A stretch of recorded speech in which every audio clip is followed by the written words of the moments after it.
capacity. First are obviously the availability of the beds.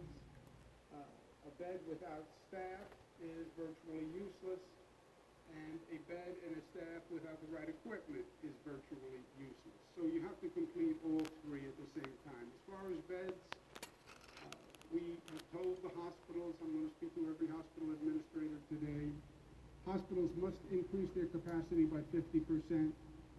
The goal is to ask them to try to increase it by 100%.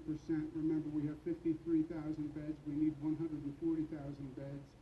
Even if they did increase it by 100%, you'd only be at about 100,000 beds. You need 140,000 beds. Emergency hospitals like the 1,000-bed facility that's being built here will be helpful. The emergency hospitals that we're building at Westbury and Stony Brook and at the Westchester Convention Center will be helpful. But they're nowhere near the number of beds that we're going to need. I have no problem using the dormitories all across our state campuses, our CUNY campuses, our state university campuses. I'm speaking to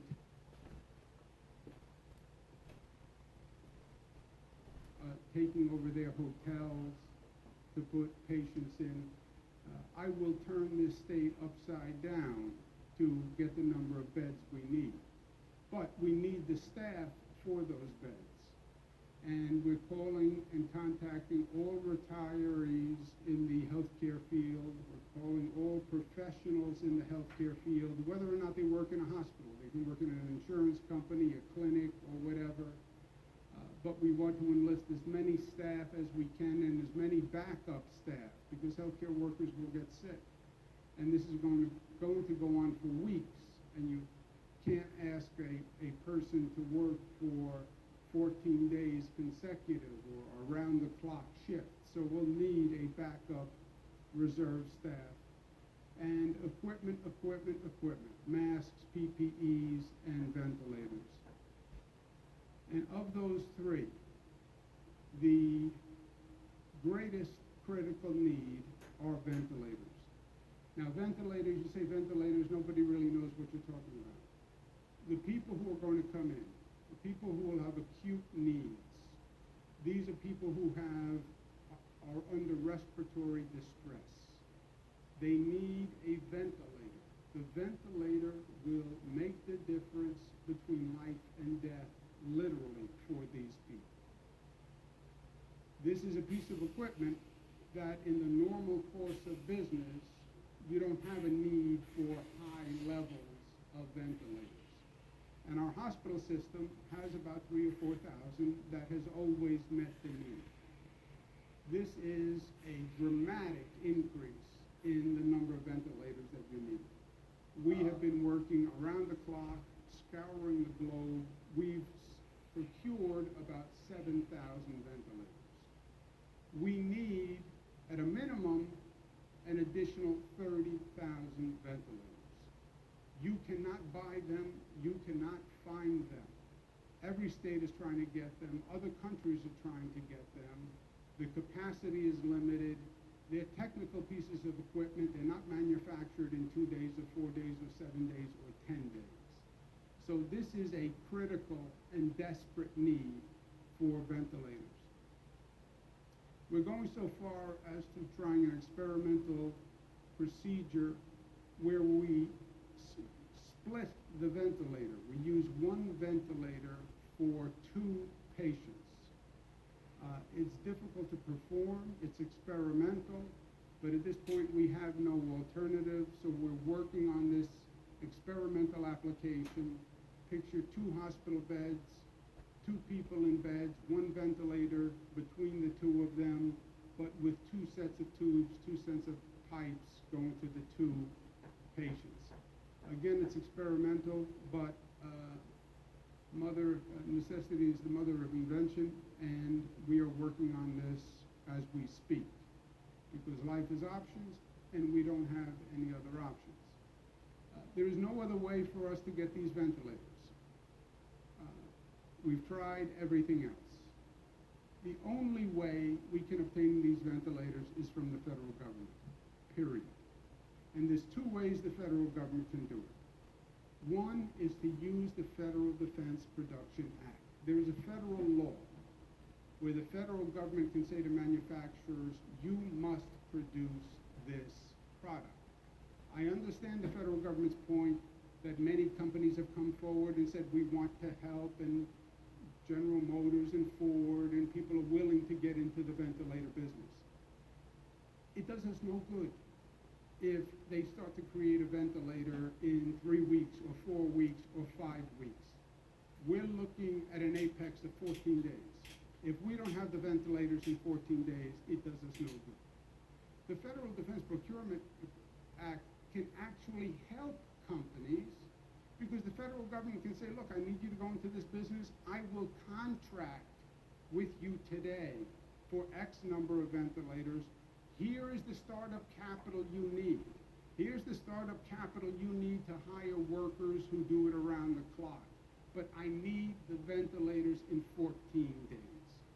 Only the federal government has that power.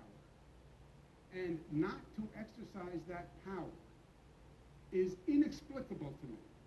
Voluntarism is nice, and it is a beautiful thing. And it's nice that these companies are coming forward and saying they want to help. That is not going to get us there.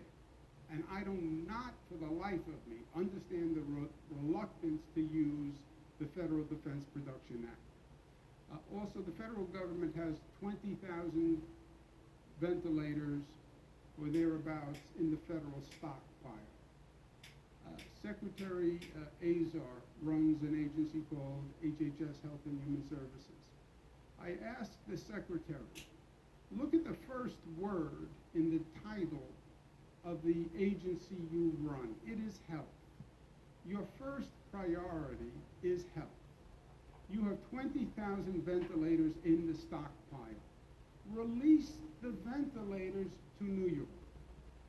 How can we be in a situation where you can have New Yorkers possibly dying because they can't get a ventilator, but a federal agency saying, I'm going to leave the ventilators in the stockpile? I mean, have we really come to that point? Also, we have to be smarter about the way this is being done. The federal government has to prioritize the resources. Look at where the problems are across this nation. California has 2,800 cases. Washington State, 2,200 cases. Florida, 1,200 cases. Massachusetts, about 800 cases.